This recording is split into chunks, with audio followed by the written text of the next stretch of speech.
Commissioner back. Yes, Yes, thank thank you. you. Congratulations and sincere gratitude, Commissioner Monska. Thank you, thank you. All right, now can I get a motion to adjourn the full commission meeting? Motion to adjourn. Second. Second. Commissioner back, do I still have to do the roll call for this part too? Or can we move on? I think we Everybody can said all, by consensus. Agree. All right, excellent, excellent. All right, welcome. I know we've had several others join this very, very special commission meeting. We are excited that you have taken the time to join us and be with us for our first meeting of the new year. However, we are halfway through the fiscal year. I want to begin by recognizing our incredible Senate President. You'll hear a little bit more about her by introduction from my sister commissioner, Vice Chair Commissioner Hall, but certainly want to recognize all of our outgoing commissioners. Want to thank you in advance for your incredible service, not only to this commission, but to our women and girls from all across our great Commonwealth. I'd also like to recognize each and every senator, state representative, and legislator that's here with us this afternoon. Mel, let me know. I think you're running slides. I'm seeing the numbers go up in terms of participants. But I think where we want to go now, and Jerice, if I'm doing something out of order, please tell me. I'm joining you all from the beautiful island of Puerto Rico, trying to do some work and relax at the same time. So Jerice, if I'm doing something out of order, please let me know. Certainly want to take this opportunity to shout out and celebrate our fairly new executive director who's doing an amazing job, and our talented staff, Ellen, Mel, Darlene, all of our interns. We really want to thank and recognize you. We are grateful for our partnership with the Caucus of Women's Legislators. I hear that Executive Director Nora Vance here, and this is a listing of everybody that's with us. Certainly Senator Joan Lovely and Rep. Pat Haddad has been amazing partners, as well as the Senate President, as well as the governor, and also the Speaker is incredible partners to us, and all of you. Thank you so much for taking the time to join us this evening. So with that, Jerice, is there another slide, or are we going to go to Audrey now? Commissioner Hall? Okay, well, good afternoon, everyone. So great to see you all. I am Audrey Hall, the Vice Chair of the Commission, and I am so proud to have been appointed to the Commission by Senate President Karen Spilka. During my first term, I was the Vice Chair of the Legislative Committee and then elected to serve as the Chair of Budget and Personnel and the Chair of the COVID-19 Action Committee. And I am very honored to have recently been elected to serve as Vice Chair just before I was recently appointed to a second term. And it is truly, truly a great honor to work with all of you, sharing our passion on behalf of all women and girls in Massachusetts. Before I go forward, I just want to ask people to please put your mics on mute if you're not speaking, so that everyone can hear the introduction. Because today I have an amazing privilege of introducing our guest of honor, Senate President Karen Spilka from the 2nd Middlesex and Norfolk District, which is comprised of Ashland, Framingham, Franklin, Holliston, Hopkinton, Medway, and Natick. It's so great to see you, Senator Spilka. I could use a half hour, but I'm limited to 5 minutes, so I want to do her justice because she's so worthy. I first met Senator Spilka about 20 years ago when our paths crossed fighting for changes to the Chapter 70 funding formula to provide more equitable funding for education across all communities in the Commonwealth. And I think she was on the Ashland School Committee at the time. And you may not know this, but when she wanted to run for office the first time, she, like many other women, she was told to wait her turn by other men. But she did not wait. And she's been on the climb ever since. And it's been a climb that has helped all of us women. Senate President Spilka is so dedicated to the advancement of progressive social causes and a pragmatic fiscal policy of really balancing investments in education, infrastructure, and economic opportunity with saving for the future. And she has championed issues such as mental health, juvenile justice, and services for the elderly and disabled communities. And during her career, she's been a social worker, a small business owner, and attorney, and she went on to become one of the first legislators in the nation to vote in favor of marriage equality and transgender protections. Karen Spilka's tenure as Senate President has included the legislature's response to the COVID-19 public health crisis. And as part of this response, she pursued the passage of the Patients First legislation, which eliminated barriers to care and advanced support for community hospitals, COVID testing sites, medical staff, and telehealth services. And despite a crisis that resulted in budget cuts throughout much of the country, Senate President Spilka's leadership in establishing one of the most robust rainy day funds in the country has allowed Massachusetts to not only avoid cuts to social safety nets, but rather expand support for housing stability, food security, unemployment benefits, and relief for the hospitality and restaurant industries. Her first priority as Senate President was the passage of the Student Opportunity Act, which was a culmination of a 20-year effort, which combined the largest increase in education funding in Massachusetts history with changes to make future education funding more equitable. And in the wake of protests stemming from the murder of George Floyd, she led the effort to pass one of the most comprehensive and intentional police reform bills in the United States, including the creation of a first-in-the-nation civilian-led commission with the power to independently investigate police actions. And in response to the threat posed by climate change, she supported a law which provided a timeline for a complete transition away from fossil fuels and toward a carbon neutral economy, and which codified the concept of environmental justice into law. Most recently, Senate President Spilka has led a number of efforts to decrease the barriers, the many barriers to accessing quality mental health care. And that includes directing state funding towards public awareness of mental and behavioral health, as well as to increasing the mental health workforce pipeline. And she has also introduced the concept of intergenerational care centers as a way to address the caregiving crisis in Massachusetts, providing support for women in the workforce and encouraging high quality caregiving for all residents from infants to elders, which we can all relate to. She has provided leadership on the Paid Family Medical Leave Act, Women on Boards, Pay Equity, and recently the Pay COVID Leave. And as one of 3 state leaders during COVID, she was early to raise the need for childcare to help working parents, especially women. Senate President Spilka has been there for us, a very strong supporter, working hard to help us fulfill the mission of the Massachusetts Commission on the Status of Women while providing the critical guidance and support that we need. She is a graduate of Northeastern Law School with a BS in social work from Cornell University. She's been married for over 30 years to Joel Otherstein, who's an environmental engineer, and they have 3 adult children. And one other thing you may not know is that she loves working on cars, and she does all of her own oil changes herself using a special lift she has in her garage. She just recently celebrated her birthday on January 11th. So welcome and happy belated birthday to a great woman, friend, supporter, and leader, Senate President Karen Spilka. Thank you so much, Audrey, for that incredibly kind and thorough introduction. I'm tempted just to thank you and close shop right now. That was so warm and welcoming and just very kind. Thank you so much. Thank you.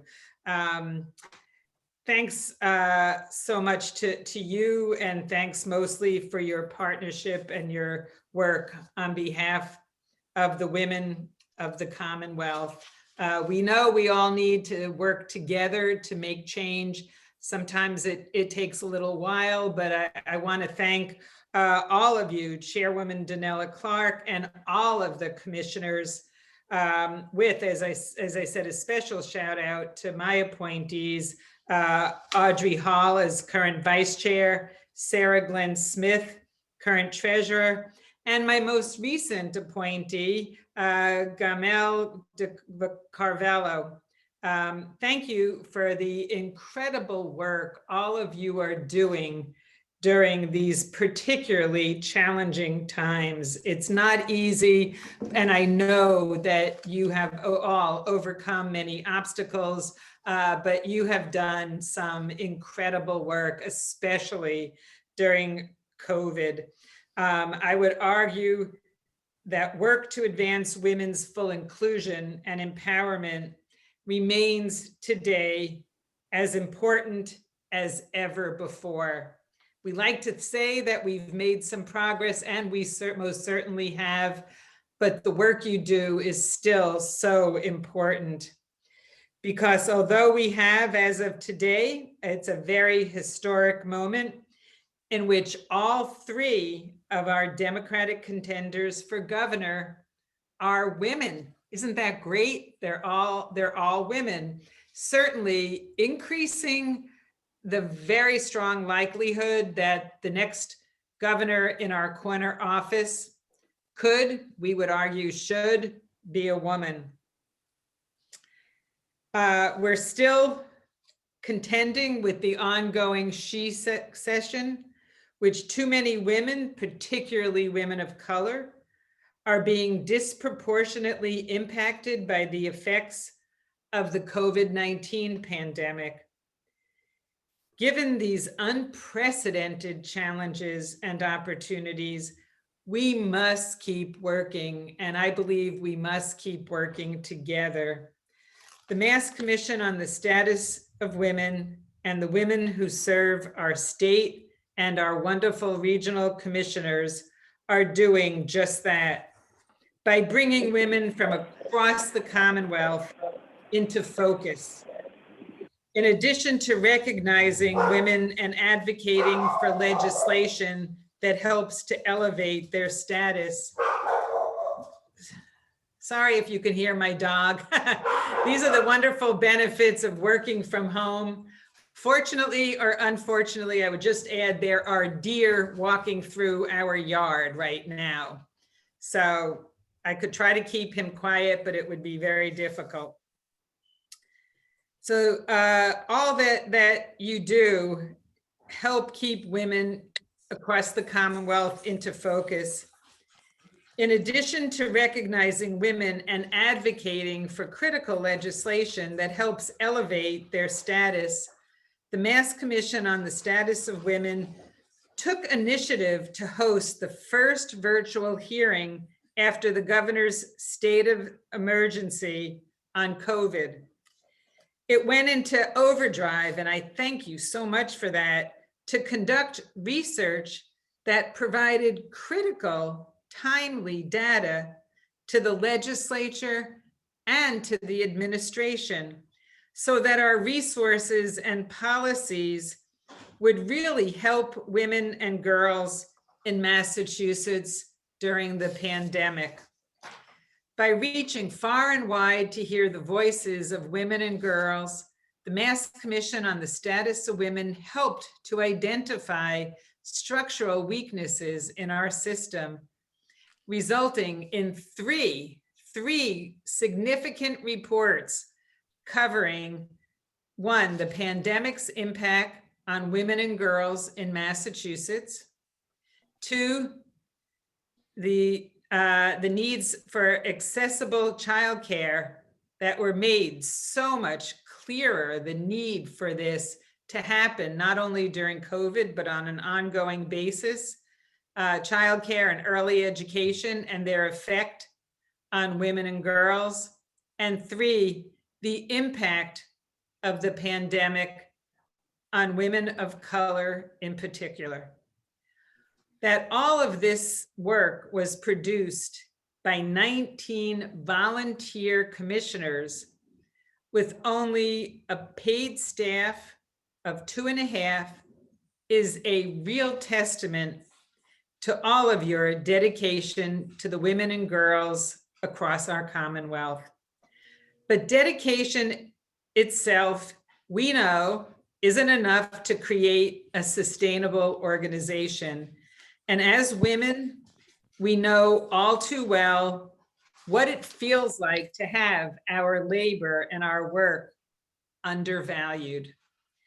That's why I was so happy to successfully push for efforts to more than double the funding for the Mass Commission on the Status of Women from $204,000 to $486,000. And all of you helped make this possible, all of you, by your hard work, including former Chairwoman Nina Kimball and Chairwoman Danella Clark, with whom I met to discuss the Commission's work and funding. But perhaps no one was more instrumental in this effort than Audrey Hall, my appointee, who served as chair of the COVID Action Committee and chair of the Budget and Personnel Committee. I have to say, she advocated relentlessly for this year's budget increase. It didn't matter what day of the week it was. I would get a call on weekends, nights. She would get my ear whenever she could and make sure, in a very nice way, but really make sure why I knew and understood exactly why this budget increase was so critical for the women and girls across Massachusetts. So now I am very proud to say that you have the funds for the staffing that you need to hire strategic, visionary leadership and a team to support the continuation of your critical work. And for translation services to reach further into the communities of need, to make sure the women in underserved communities are included and definitely welcomed, and that their voices are heard and they are represented. And finally, to support the work of your regional commissions and statewide initiatives, as the work that you make sure that everyone's specific needs are met.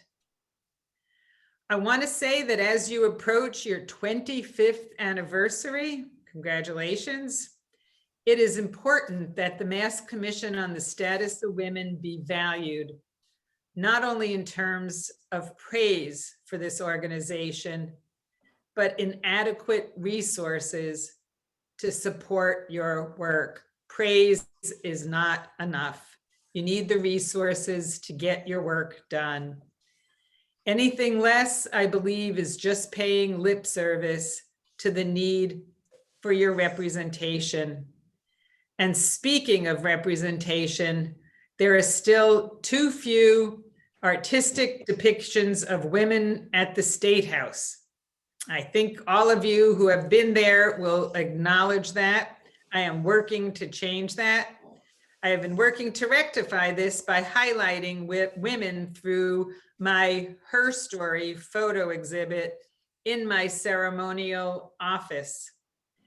Currently, the exhibit features the many, many women of color and includes so many remarkable women who have contributed to this great Commonwealth and actually to our great nation without the adequate recognition for their mark on history. It is my hope that young girls and women draw strength and draw an inspiration from seeing these women's represented and recognized. They need to be recognized in the halls of power. Young girls need to come to the State House and see themselves in the halls of power. I continue to work to ensure that every woman and girl, regardless of the gender they were assigned at birth, is represented both symbolically through the work we display and tangibly through the bills that we pass. For the second session in a row, the Senate has passed a bill to allow a non-binary option other than male or female on birth certificates and driver's licenses. We also continue to lead on public K-12 education, as well as early education and care. The Student Opportunity Act is just beginning to infuse millions and millions of dollars into the districts that need the funding the most. A change to our school funding formula that, as Audrey mentioned, brought me to the State House almost 20 years ago to fight for, and it was finally signed into law. My first big bill as Senate President, and signed into law in 2019. That was a very exciting day, I have to say. We also continue to push for additional funding and to overhaul and reform that funding for early education and childcare.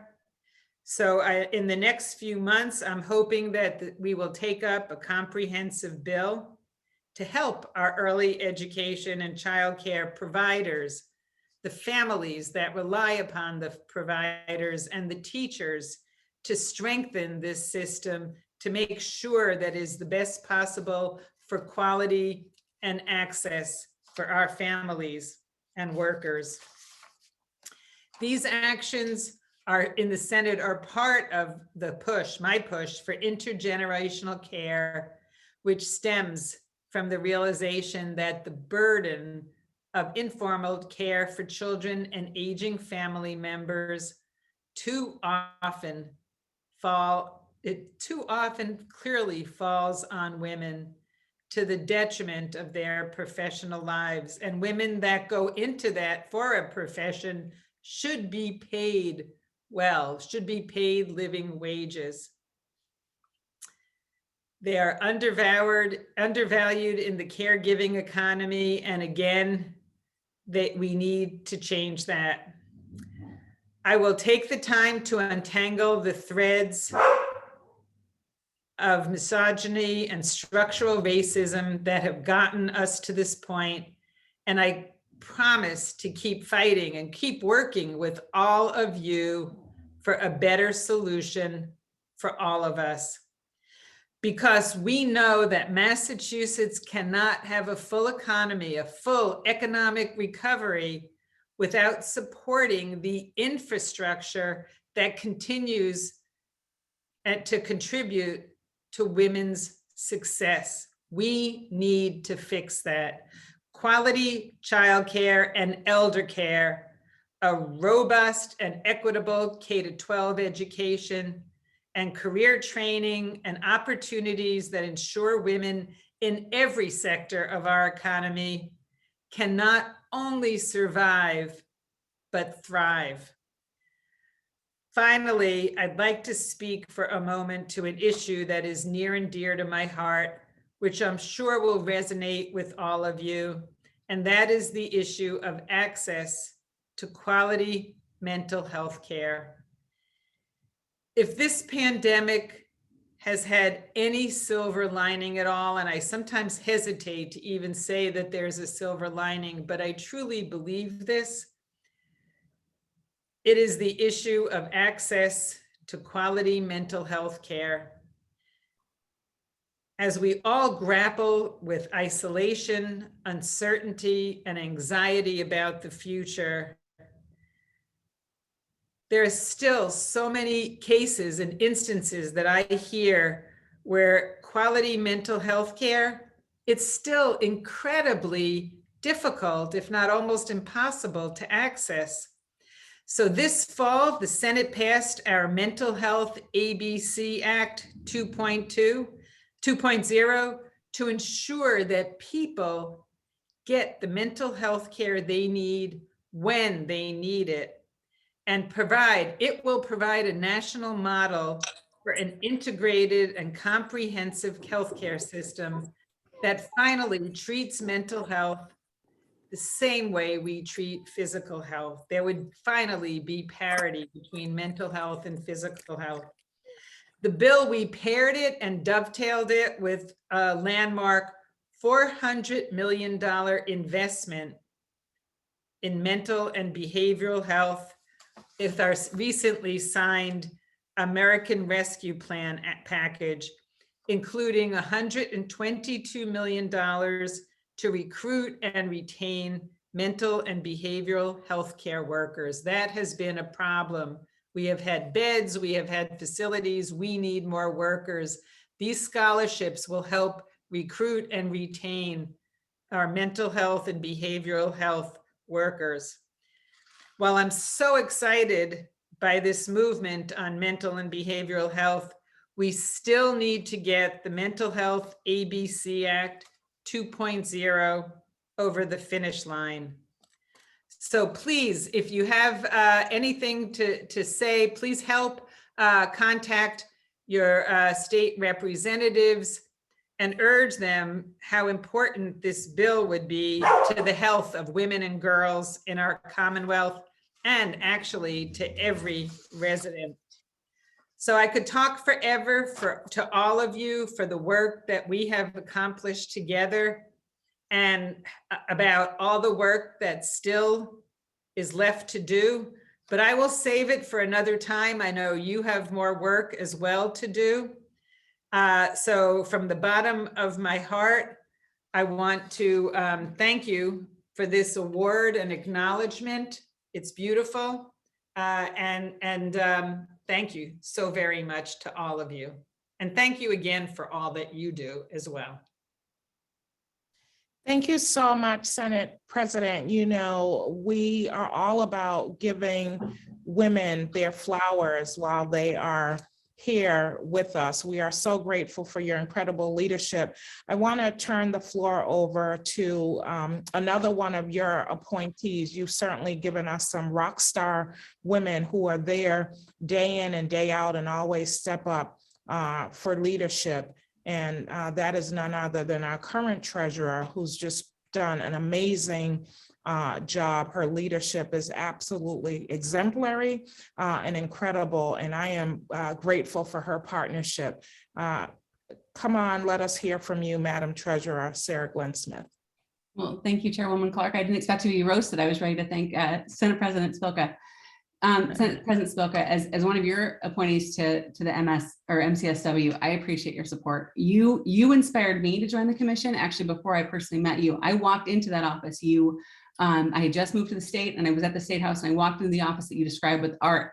And I remember standing in that giant room, and it is ceremonial. You can see the grandeur, and just spinning around a circle and seeing this, every male picture you had taped was just Scotch tape, a picture of a woman over every single one. And I remember spinning, going, I need to meet whoever this powerhouse that just did that, for all the people that I know in here are not women. And it was incredible.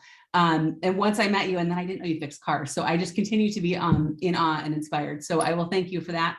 As treasurer, I can personally attest on behalf of my sister commissioners that your support of the enhanced budget, particularly during this time, has directly allowed the commission to not only highlight, but to truly advance the voices of all of the women in the Commonwealth. In this complicated time, we are working hard to grow, and not only grow, but expand, because it is never enough. As you said, our work is far from over, because we understand that there is still so much to do. We are committed to continue to pave the way for future generations and for more young women and girls to walk into an office like yours and see more women on the walls.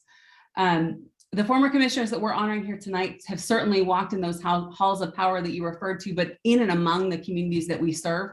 And it is an honor to be part of that ceremony today.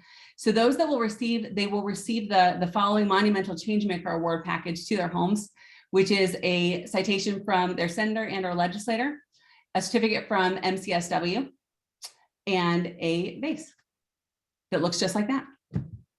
So thank you very much. Thank you. Thank you so much, Sara. Now we are just absolutely excited and delighted. I often say that life is a choice, and certainly each and every one of you could have chosen to be somewhere else this evening, but I am so excited that you've taken the time to not only join us as current commissioners, but to be here to hear from our great Senate President, and also to recognize our 12 amazing commissioners. You know, in my time here, I'm an appointee of my good friend, Governor Baker. And in my time here, I've had the opportunity to work with so many amazing, talented women. When Nina and I, a couple years ago, were working on the budget, Senate President, someone said to us, do you all get paid? And we looked at each other, right, Nina? And we were like, nope, we don't get paid. It is a labor of love for us, but we really wanted to recognize the women who have come before us and who have done the work. And we wanted to give you something permanent to keep your flowers. We want to give you your flowers while you are here with us. So we're going to do a slide presentation, but even before we do that, you know, I'm a spiritual person, and in the Bible, 12 represents divine government. So it's as I looked at the list today, it's just remarkable that 12 amazing women, and I'm going to shout them out, Mel, even before the slide comes up. But even before that, I want to do another shout out to Mel Soto. She is now our longest standing colleague of the commission, who has just done a phenomenal job. All of our digital stuff that you see, our newsletters, was done under her leadership. The slide presentation, the certificates. Mel, I cannot thank you enough for hanging in there with us during the transition, and for all of the work you did to ensure the success. So the 12 women that we're honoring is Nina Kimball, our chairwoman emerita, Sara Schnorr, who I was so proud to be appointed with 6 years ago, Becca Glenn, Margot Parrot, who stood in the gap and also served as chair, Sara Cour, who's our former treasurer, Marlene Sallo, who's left the great Commonwealth to go back to the DMV, Penny Blaisdell, who will go nowhere. She was the head of our Speakers Bureau and now continues to serve as the liaison of Essex County. Wendy Silver, who has just done such tremendous work in keeping us organized.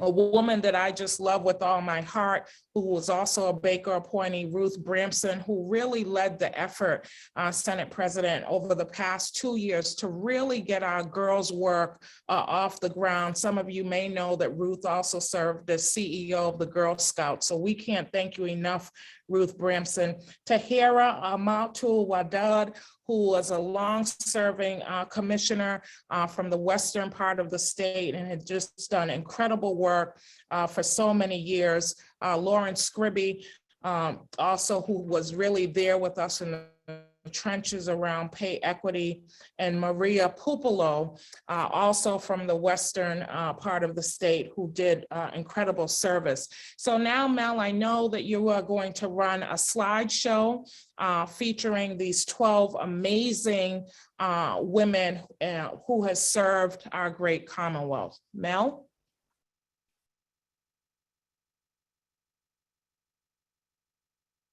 Dun, da, da, da.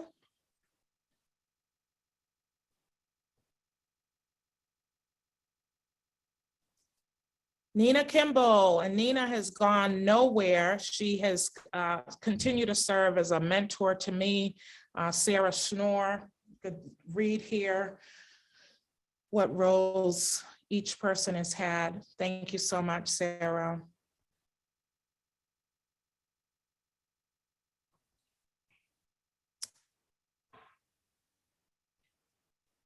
Becca Glenn, who served as our legislative and public policy chair and also as co-chair. Becca, we thank you so much.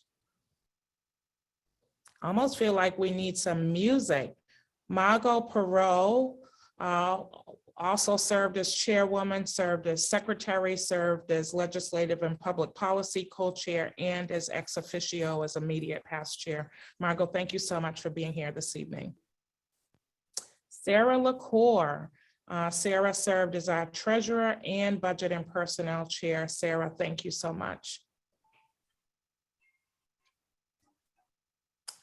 Marlene Sallo, who was just incredible as our secretary as well as our clerk. Thank you so much, Marlene, for your service. Great photos.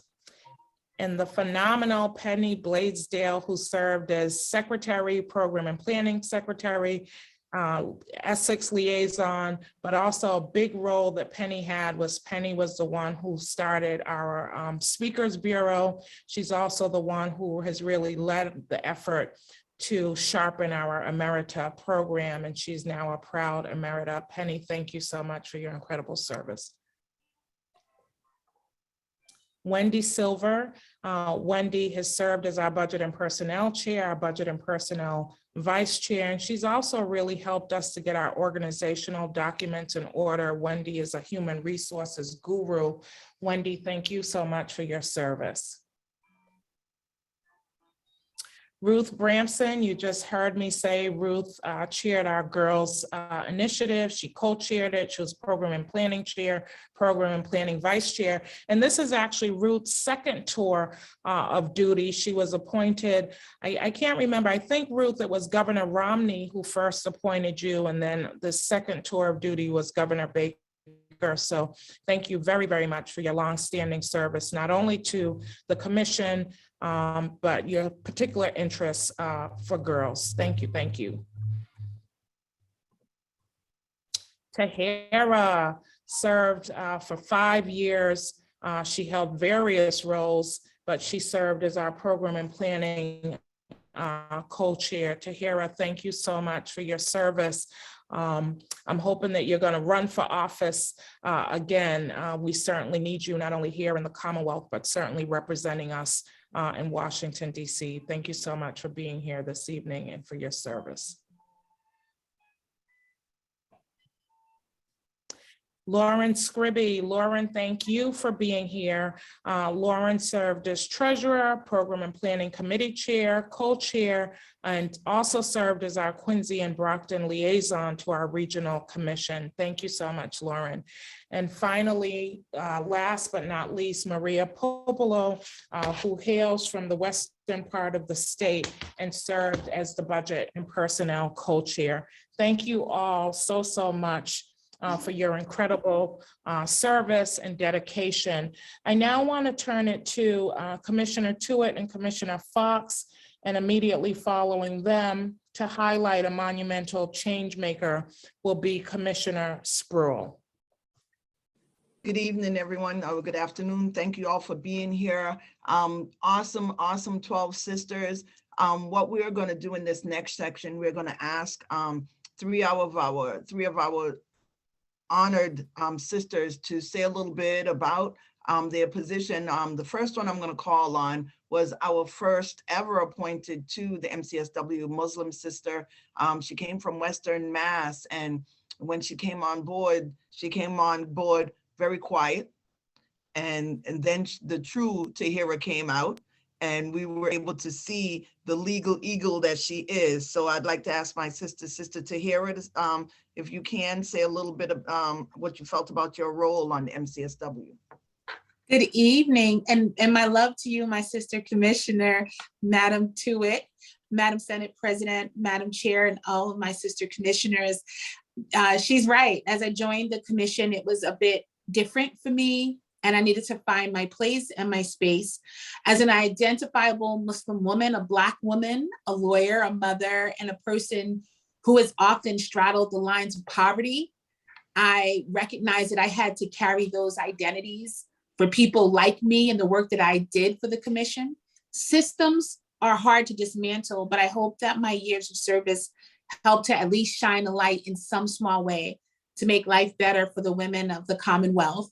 It was my honor to serve, and it is deeply humbling and my honor to be with you all tonight for this recognition. Thank you. Thank you, Thank sister. you. Thank you. Thank you so much for everything you have done and will continue to do. Thank I'd like to call on our past chair, Nina Kimball, who was transformational in so many ways, and certainly did wonderful things in her time as even pre-chair, but certainly as chair. So Nina, how about you? Thank you, Jean. Yeah.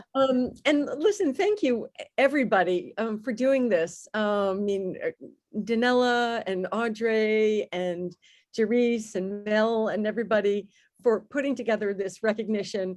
And it's so wonderful to see so many of the people who were here when I came. Margot, Parrot, Tahira, Lauren, Sara Cour, and Maria. It's just, it's wonderful to see you on the screen. Listen, being appointed to the commission, I was appointed by Senate President Stan Rosenberg. And one of the reasons he appointed me is because I am a gay woman. And as Tahira just said, you know what, you bring your identity here. And that actually gave me the courage, and serving with such a diverse group of people gave me also the courage to sort of step out of my comfort zone sometimes to stand up for, LGBTQ, rights. But we all grow, we all just get so much inspiration from the people who we serve with. And this is such an incredible diverse body and a collegial body. And I've just learned so much from everyone who is here. And I was so honored. And it was such a privilege when I was chosen by all of you to be the chair of the commission. And then, but everyone together brought their work and their background and their experience. And that is the way that we serve the women and girls of the commission of the Commonwealth. And it's such an honor to be able to do this. And thank you so much for thanking us, because that gratitude is very important too. But everyone here is inspiring, and particularly everybody who was here when I joined. And it's just great to see you all on the screen. We thank you, Nina. We thank you. Meredith? Thank you. And next we're gonna, well, let me tell you, the thing about MCSW, when the appointing authorities bring our sisters on board, we're always in awe of their love. We didn't pick these ladies because they're all lawyers, but they all had something different.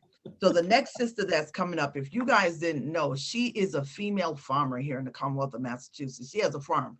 And when we used to have meetings, she used to bring us produce and eggs and stuff from her chickens and all of that. So Margot Parrot, let me tell you, I miss all of her farm goods. So Margot. Thank you, Meredith. It is so fabulous to see all of my sisters here.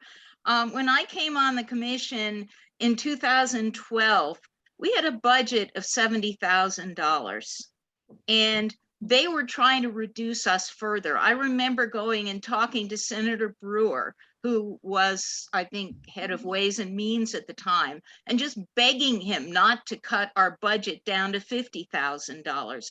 So I am just so in awe of you commissioners who have now gotten this budget to a point where it really should be. We had one part-time staff person.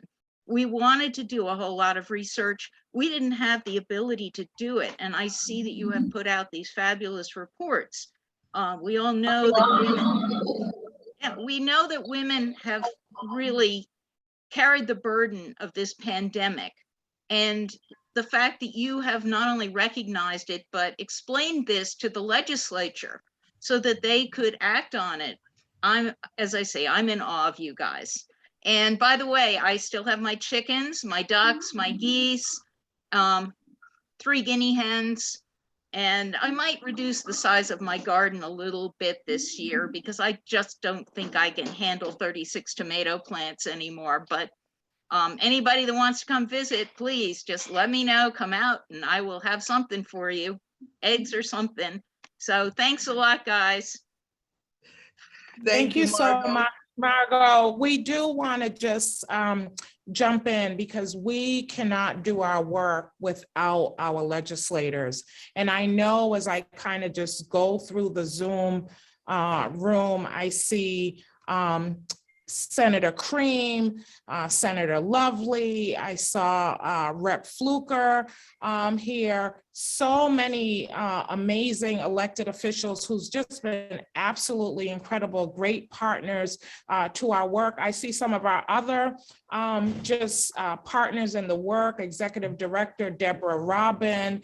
I'm just going all around the Zoom. We are so grateful. If you joined us a little later, we had everyone's name listed, those of you that have confirm, but we really just wanted to pause and say a collective thanks to all of our state representatives, all of our state senators, our partners in this work. Thank you, thank you, thank you, thank you.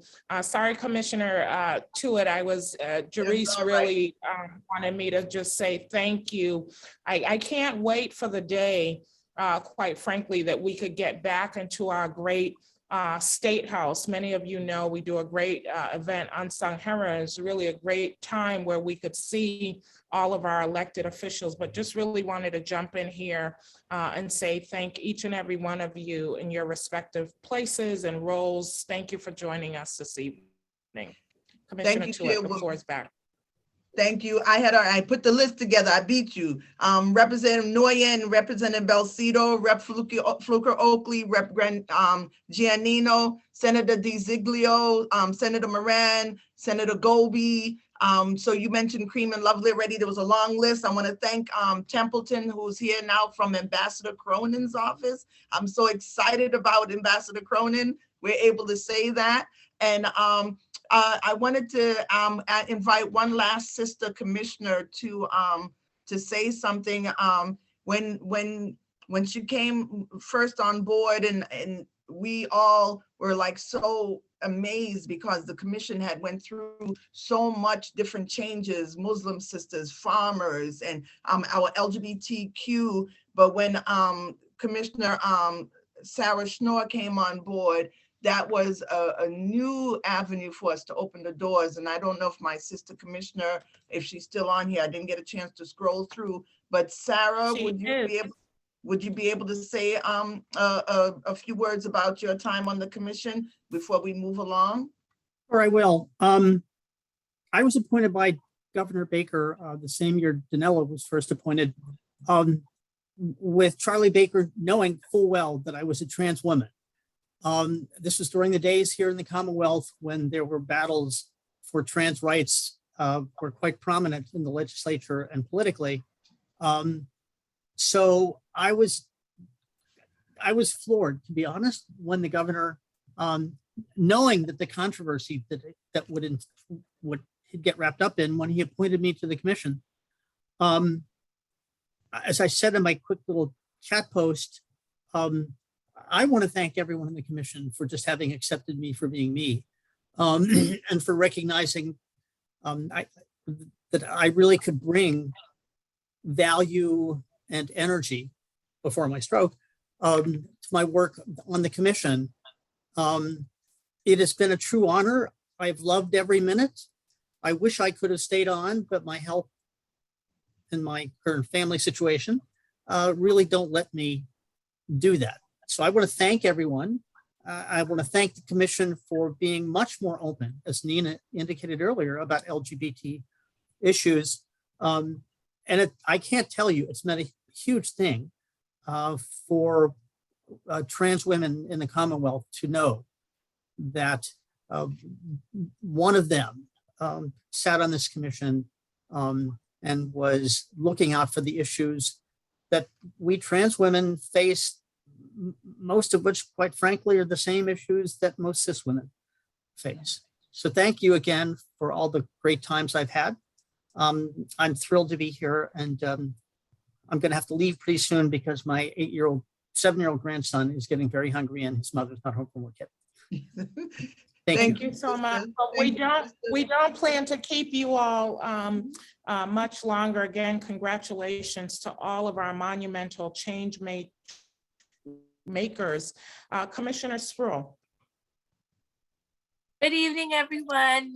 I just wanted to come on and say, though she's accepted the recognition, of course, but couldn't join us, we wanted to make sure Wendy Silver sends her regards, and she wanted to be with us but couldn't tonight. So thank you, Wendy Silver, for your service, and we look forward to hearing more from you soon.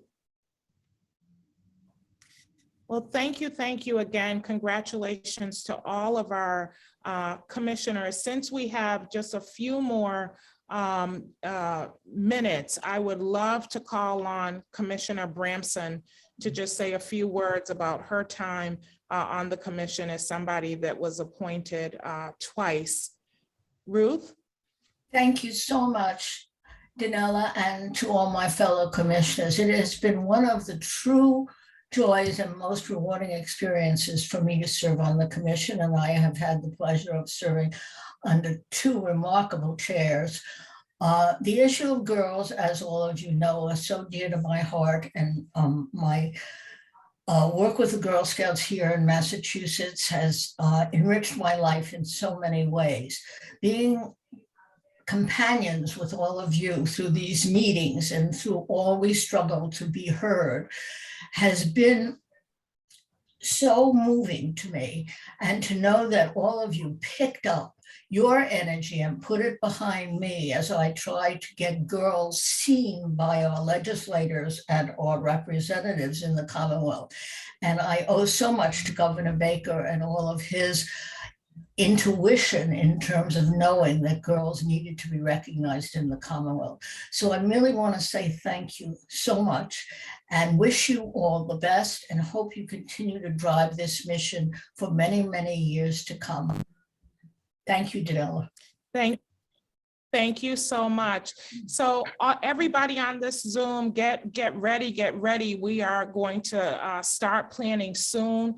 Our 25th, you heard Senate President Spilka mention that we are on the verge of marking 25 years of this incredible commission, and we'll be planning something big to celebrate our 25 years of service to this Commonwealth. We certainly hope that we could call on the 12 that we recognize here today. Maybe you will consider being part of our celebration committee. Commissioner Tuitt, who happens to be the president of our national commission. I hope you all know there is such a thing. We are hopeful to bring the national convention here in 2023, which is our 25th year. Don't worry, current commissioners, I'm not getting ahead of myself. I know that Commissioner Tuitt and I probably next month, right, Meredith, we need to bring a presentation to the full commission.